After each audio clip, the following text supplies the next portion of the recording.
Good morning. तो आज हम लोग जो है वो केमिस्ट्री का लेसन 1 का कुछ टॉपिक्स है, जो टॉपिक्स के बारे में हम लोग पढ़ने वाले हैं। तो सबसे पहले यहाँ पे देख लेते हैं कि जो है डिस्प्लेसमेंट है और डबल डिस्प्लेसमेंट और प्रीसिपिटेड एंड प्रीसिपिटेशन रिएक्शन, ये चार चीज़ों के बारे में पढ़ेंगे। तो सबसे पहले हम लोग जानेंगे डिस्प्लेसमेंट क्या होता है। डिस्प्लेसमेंट का मतलब होता है किसी चीज़ को डिस्प्लेस कर देना, यानी कि हटा देना, एक जगह से दूसरी जगह भेज देना, उसको हम बोलते हैं डिस्प्लेसमेंट। तो आइए हम यहाँ पे इसका डिफिनीशन देख लेते हैं कि क्या होता है इसका डिफिनीशन। तो डिस्प्लेसमेंट का अगर हिंदी वर्ड देखें तो विस्थापन अभिक्रिया इसका हिंदी वर्ड है। तो ठीक है, तो डिस्प्लेसमेंट रिएक्शन, तो सबसे पहले when an element displace another from its compound, यानी कि वैसा एलिमेंट जो किसी अदर जो कंपाउंड फॉर्म है उसको डिस्प्लेस करे, तो उस चीज़ को, वैसे कंपाउंड को हम लोग क्या जानते हैं, displacement is known as a displacement reaction. उसको हम लोग डिस्प्लेसमेंट रिएक्शन से जानते हैं। तो इसको एक बार फिर से हिंदी में देख लेते हैं कि वह सब जब कोई भी एक एलिमेंट जो डिस्प्लेस करता है किसी कंपाउंड से, तो उस रिएक्शन को हम लोग डिस्प्लेसमेंट रिएक्शन कहते हैं। ठीक है, अब देख लेते हैं एग्जाम्पल देखकर उसको क्लियर कर लेते हैं अच्छे से कि क्या होता है डिस्प्लेसमेंट।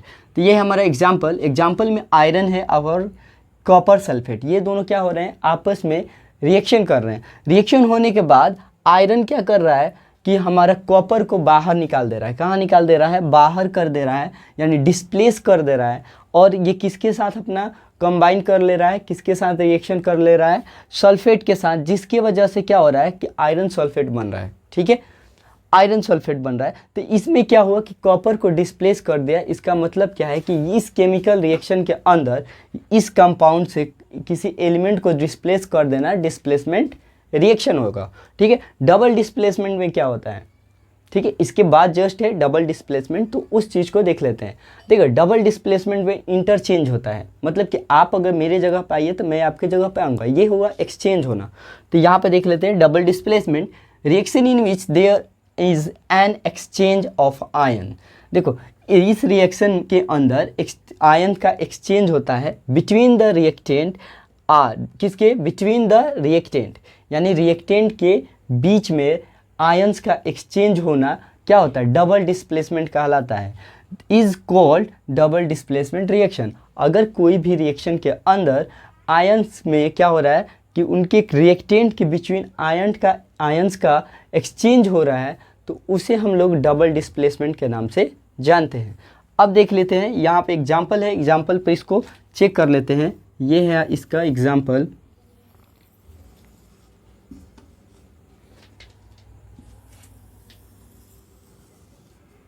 ठीक है, तो एग्जाम्पल में देख लेते हैं NaCl है, यानी सोडियम सल्फेट है, और क्या है, बेरियम क्लोराइड। ये दोनों क्या है, दोनों कंपाउंड है, क्योंकि इसमें एलिमेंट 2 से ज़्यादा है। तो ये कंपाउंड या फिर, और इस वाले पर्सन को रिएक्टेंट बोलते हैं, उधर वाले को प्रोडक्ट बोला जाता है। ठीक है, तो ये दोनों कंपाउंड है। अब क्या हो रहा है कि सोडियम क्या कर रहा है, देखो यहाँ पे क्लोरीन है, यहाँ पे क्लोरीन है, ठीक है, यहाँ पे बेरियम है, यहाँ पे भी बेरियम है, और यहाँ सोडियम। ये क्या कर रहा है, ये इसके साथ कंबाइन हो जा रहा है और सोडियम क्लोरीन के साथ, यानी मतलब कि इंटरचेंज कर रहे हैं। पहले जहाँ बेरियम था वहाँ पे सोडियम चला गया, जहाँ सोडियम था वहाँ पे बेरियम, यानी आयंस का क्या हुआ, एक्सचेंज हुआ। तो इस केमिकल रिएक्शन को क्या बोला जाएगा, डबल डिस्प्लेसमेंट रिएक्शन। ठीक है, इसके बाद आता है अवक्षेप। प्रीसिपिटेड का मतलब होता है अवक्षेप।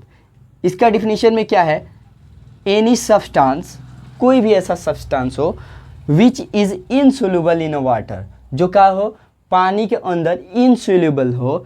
This insoluble substance form is known as precipitated, यानी कि वो जो इनसोल्यूबल जो सब्सटेंस है उसका फॉर्म जो बनेगा, वह जो फॉर्म में रहेगा, उस फॉर्म को हम लोग किससे जानेंगे, प्रीसिपिटेड के नाम से। यानी कि जो भी अगर लिक्विड के अंदर कोई भी अगर हमें सब्सटेंस दिख रहा है जो इनसोल्यूबल हो रहा है वाटर के साथ, तो उसे हम प्रीसिपिटेड बोलेंगे। ठीक है, अब प्रीसिपिटेशंस जो होता है, यानी प्रीसिपिशन रिएक्शन में एनी रिएक्शन, कोई भी रिएक्शन दैट प्रोड्यूस अ प्रीसिपिटेड, जो क्या किसको प्रोड्यूस कर रहा है, कोई भी रिएक्शन जो प्रीसिपिटेड यानी कि इनसोल्यूबल जो सब्सटेंस है उसको प्रोड्यूस कर रहा है, कैन बी अ प्रीसिपिशन रिएक्शन। तो उस रिएक्शन को हम लोग प्रीसिपिशन रिएक्शन बोल सकते हैं।